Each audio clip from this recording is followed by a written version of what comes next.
Chapitre 55 La fracture. Le cercle de lampe avait reculé. Pas parce qu'il avait compris. Parce qu'il avait eu peur. Mais la peur, dans un village, ne fait pas seulement reculer. Elle divise. Quand Yvon, Poutine, la seconde personne et la troisième commencèrent à s'éloigner, la meute ne les suivit pas. Pas cette fois. Les gens restèrent figés entre les arbres, leur téléphone encore chaud dans leurs mains, leurs yeux pleins d'une question qu'ils n'avaient jamais voulu se poser. Et si on s'est trompé? Ils ne parlaient pas fort. Ils se regardaient entre eux. Comme si le village venait de se découvrir un autre visage. Un visage qu'ils refusent de reconnaître. Yvon marcha encore quelques mètres, puis s'arrêta derrière un rideau d'arbres plus dense. Il ne voulait pas être à portée de voix. Il ne voulait pas être à portée de pierre. Il voulait juste respirer, 10 secondes.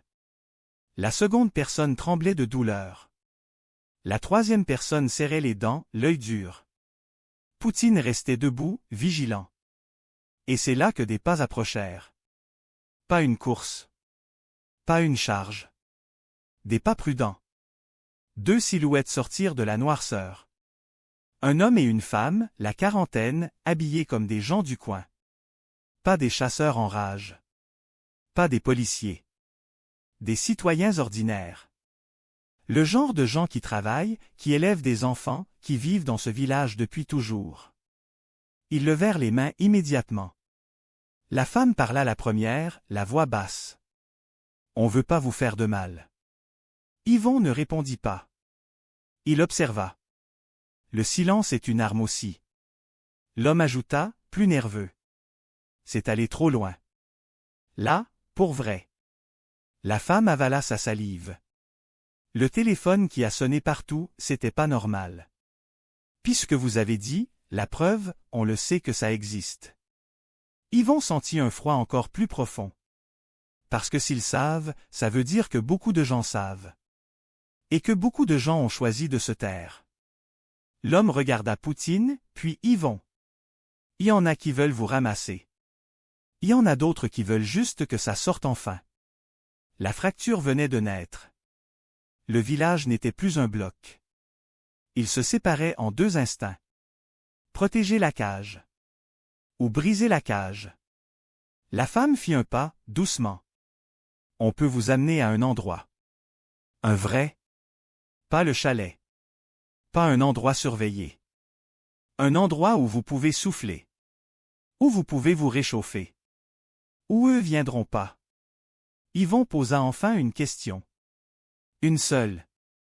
Pourquoi vous feriez ça? La femme répondit sans hésiter, la voix serrée. Parce que j'ai une fille. Silence. Puis elle ajouta. Puis parce que j'ai compris ce soir que si on laisse ça continuer, c'est pas vous qu'on perd. C'est nous? L'homme hocha la tête. Le village est en train de pourrir. Puis y a trop de monde qui font semblant que c'est normal. La troisième personne serra la mâchoire, puis lâcha un mot, plus dur que le froid. Vous saviez? La femme baissa les yeux. On soupçonnait. Puis on s'est dit que c'était pas notre affaire. Qu'on voulait pas de trouble. Elle inspira fort. On a eu tort. Et ce tort-là était lourd. Un tort de village. Un tort de silence. Yvon regarda la seconde personne, qui avait les yeux brillants de douleur, mais aussi d'une rage ancienne. Il comprit qu'elle ne voulait plus jamais retourner dans ce réseau. La troisième personne serra ses mains contre elle, comme si sa peau devait protéger la preuve invisible. Yvon prit une décision. Pas basée sur la confiance. Basée sur le calcul. Ils avaient besoin de chaleur. Ils avaient besoin d'un endroit où attendre l'aube. Ils avaient besoin d'une pause. Mais surtout, ils avaient besoin de ne pas être seuls. Parce qu'un village en colère peut être une meute. Mais un village fracturé peut aussi devenir une protection. Il répondit simplement. Montrez. L'homme hocha la tête et se retourna. Ils avancèrent à travers les arbres, plus loin, en direction opposée au sentier principal. Pas vers la route, mais vers une zone de rang moins fréquentée. Une vieille maison à l'écart, cachée par une haie et des sapins serrés. Une lumière faible apparut, loin. Pas une lumière de projecteur. Une lumière de cuisine. La femme murmura. C'est chez mon frère. Il est pas dans la police. Il veut juste plus de mensonges. Yvon sentit Poutine se détendre légèrement. Pas totalement. Mais assez pour comprendre que le chien, lui aussi, distinguait la peur honnête de la peur violente. Ils arrivèrent près d'une petite remise, puis contournèrent la maison par l'arrière, loin de la route. La porte s'ouvrit rapidement, sans grincement. Un homme plus âgé les attendait, le visage pâle, les yeux lucides. Il regarda la seconde personne blessée et dit seulement « Entrez ». Ils entrèrent.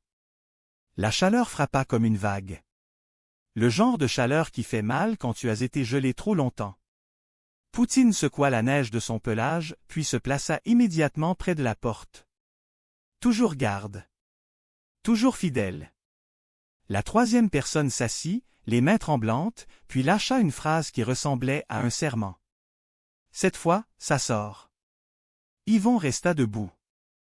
Il ne s'asseyait pas encore. Parce qu'il savait que même ici, même dans une maison, le danger pouvait entrer. Mais il comprit quelque chose d'important. Le narrateur avait fait sonner tous les téléphones, oui. Il avait sauvé Yvon, oui.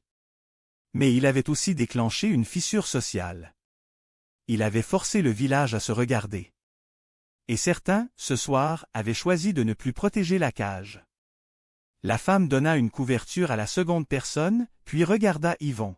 « Qu'est-ce qu'il y a sur la clé » Yvon répondit, « Cours. » « Assez pour faire tomber du monde. » L'homme plus âgé demanda, la voix grave. « Puis assez pour te faire tuer. » Yvon hocha la tête. « Oui. » Silence. Et dans ce silence, Yvon sentit à quel point le Québec est beau et cruel à la fois. Parce que dans les endroits serrés, la solidarité est forte. Mais quand la solidarité protège une faute, elle devient une prison.